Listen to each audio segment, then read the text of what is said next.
आज का हमारा टॉपिक है प्रिस्क्रिप्शन। तो ये हमारा एक टॉपिक है प्रिस्क्रिप्शन, जिसमें हम पढ़ेंगे प्रिस्क्रिप्शन के बारे में। दो चीज़ें आज की इस वीडियो में। पहला है डेफिनीशन डेफिनीशन ऑफ प्रिस्क्रिप्शन, और फिर अगला है पार्ट्स ऑफ प्रिस्क्रिप्शन, मतलब प्रिस्क्रिप्शन के कितने पार्ट्स होते हैं उसके बारे में, और प्रिस्क्रिप्शन की परिभाषा क्या है उसके बारे में। तो अगर हम शुरू करें डेफिनीशन से, तो लिखा है a prescription is an order written by a registered medical practitioner, physician, dentist, veterinarian to the pharmacist. जो शब्द है वो ये कहता है कि प्रिस्क्रिप्शन एक रिटन ऑर्डर होता है जो कि लिखा जाता है एक रजिस्टर्ड मेडिकल प्रैक्टिशनर के द्वारा, जो कि एक फिजिशियन हो सकता है, एक डेंटिस्ट हो सकता है, या फिर एक वेट हो सकता है। वेट इन द सेंस जो जानवरों का डॉक्टर होता है वो भी। किसके लिए लिखा जाता है ये दिया जाता है एक फार्मासिस्ट को। एक जनरल अंडरस्टैंडिंग ये कहती है कि प्रिस्क्रिप्शन जो है वो एक पेशेंट के लिए लिखा जाता है, पर ऐसा नहीं है। प्रिस्क्रिप्शन हमेशा एक फार्मासिस्ट के लिए ही लिखा जाता है, और लिखा जाता है एक रजिस्टर्ड मेडिकल प्रैक्टिशनर आरएमपी के द्वारा। लिखा गया है an order to pharmacist to compound and dispense a specific medication for individual patient. मतलब ये जो एक ऑर्डर लिखा गया है जिसके बारे में हम बात कर रहे हैं, वो ऑर्डर फार्मासिस्ट को क्यों दिया गया है? ऑर्डर फार्मासिस्ट को दिया गया है एक मेडिकेशन कंपाउंड करने के लिए और डिस्पेंस करने के लिए, जो कि उस इंडिविजुअल पेशेंट को देना है जिसका ये प्रिस्क्रिप्शन है। It is actually a direct link between the physician, pharmacist and patient. एक फिजिशियन, फार्मासिस्ट और पेशेंट के बीच का जो डायरेक्ट लिंक है, वो कहीं ना कहीं आप कह सकते हैं कि एक प्रिस्क्रिप्शन होता है। इसके अलावा में अगर हम देखें तो पार्ट्स ऑफ प्रिस्क्रिप्शन को हम मेनली तीन हिस्सों में डिवाइड कर सकते हैं। सबसे पहला हेडिंग, दूसरा बॉडी, और तीसरा क्लोजिंग। जब हम टोटल हिस्सों की बात करते हैं तो टोटल 8 हिस्से होते हैं। ये तीन मेन क्लासेस हैं, उसमें हम देखें तो सब डिवीजन होता है। 8 हिस्सों में बटी हुई होती है पूरी प्रिस्क्रिप्शन हमारी। पहला हिस्सा होता है डेट, दूसरा होता है डिटेल्स ऑफ पेशेंट। इन दोनों को हम हेडिंग में रखते हैं। अगला हिस्सा आता है सुपरस्क्रिप्शन, इंस्क्रिप्शन, सब्सक्रिप्शन और ट्रांसक्रिप्शन। ये चार हिस्से हम कंसिडर करते हैं बॉडी के अंदर। उसके बाद लास्ट में आता है डिटेल्स ऑफ प्रिस्क्राइबर और सिग्नेचर ऑफ प्रिस्क्राइबर। इन दोनों चीज़ों को हम रखते हैं अपनी क्लोजिंग में।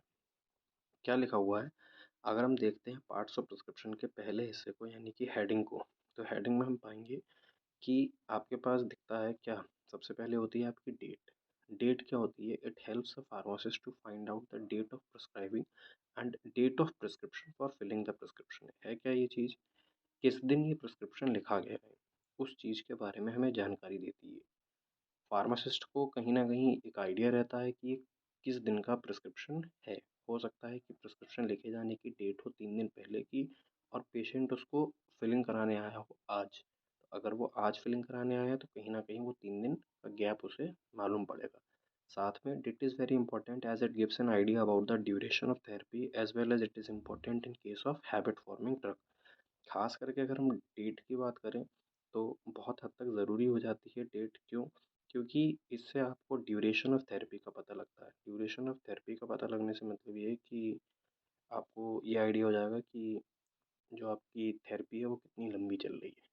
मान लीजिए आपने 10 तारीख से कोई प्रिस्क्रिप्शन स्टार्ट किया है लिखना, और आज है 20 तारीख, यानी कि 10 दिन हो चुके हैं थेरेपी को। दूसरी चीज़, खास करके उन दवाओं के बारे में जिनके केस में हैबिट फॉर्मिंग ड्रग्स हम कहते हैं उन्हें, जिनकी आदत पड़ जाती है, खास करके नशे की दवाइयाँ जो होती हैं, उनके प्रिस्क्रिप्शन लिखते समय हमें ये ध्यान रखना होता है कि जो प्रिस्क्रिप्शन है उस पे डेट दी गई हो। साथ में आता है पर्सनल डाटा ऑफ पेशेंट, दूसरा हेडिंग। हेडिंग के अंदर ही आता है पर्सनल डाटा ऑफ पेशेंट, जैसे कि name, sex, age and address of patient. Name की अगर हम बात करें तो name and address of the patient written in the prescription because it serves to the identify the prescription in case. कई बार ऐसा होता है कि आप देखते हैं कि आपके पास कई प्रिस्क्रिप्शन आए, एक साथ 4-5 प्रिस्क्रिप्शन अगर आपके पास आए हुए हैं, तब आप उसे नाम से और उसके पते से पहचान सकते हैं कि ये प्रिस्क्रिप्शन किस पेशेंट का। तो इसलिए कहीं ना कहीं ज़रूरी हो जाता है कि हम नाम और पता लिखें पेशेंट का किस पे, आपके प्रिस्क्रिप्शन पे। जब हम बात करते हैं सेक्स ऑफ पेशेंट की, तो sex of patient specially used in case of female, as there are few conditions in the female body that requires special care while taking medicines. हम जानते हैं महिलाओं के केस में कुछ ऐसे स्पेशल केसेस होते हैं, कुछ ऐसी स्पेशल कंडीशंस होती हैं उनकी फीमेल बॉडी में, जिस समय पर कहीं ना कहीं आप ये कह सकते हैं कि मेडिसिन लेते समय बहुत ध्यान रखना होता है। जैसे कि ब्रेस्ट फीडिंग है, मेंस्ट्रुअल साइकिल है, प्रेगनेंसी है, तो इस केस में हम कह सकते हैं कि sex is very much important in case of females. साथ में अगर हम बात करें एज की, तो age of the patient specially used in case of children as well as in elderly patient to help the pharmacist to check the prescribed dose of medication. है क्या, जैसे जैसे उम्र बढ़ती है वैसे वैसे डोज भी बदलती है। बच्चों के केस में डोज और बुज़ुर्गों के केस में डोज बहुत ध्यान रखना पड़ता है। यही कारण है कि आप देखते हैं कि जो आपका पेशेंट है उसके डोज कैलकुलेशन के लिए आपको पेशेंट की एज जो है वो लिखनी चाहिए अपने प्रिस्क्रिप्शन में। अब अगले पार्ट की तरफ अगर हम बढ़ें तो अगला आता है हमारा बॉडी। और बॉडी में हमने जैसा कि पहले भी पढ़ा था कि टोटल 4 पार्ट होते हैं।